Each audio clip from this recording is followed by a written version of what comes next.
सब केहू के हमर प्रणाम। बहुत बहुत स्वागत बा द बिहारन शो पे रहुआ सबके।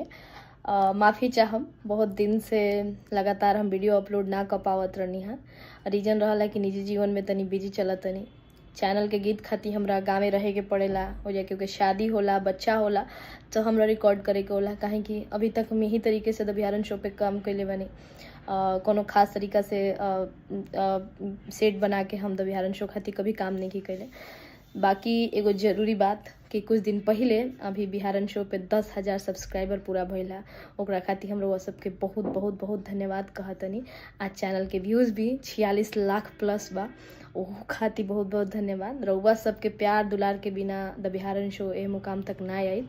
ऐसे ही बिहारन शो के प्यार दुलार देत रही जा। हम एक और बात कहल चाहतनी कि बहुत जल्दी द बिहारन शो पे एक नया तरीका से नया चीज़ के शुरुआत कल चाहतनी। ओहू में रउए लोग के हमार मदद चाही।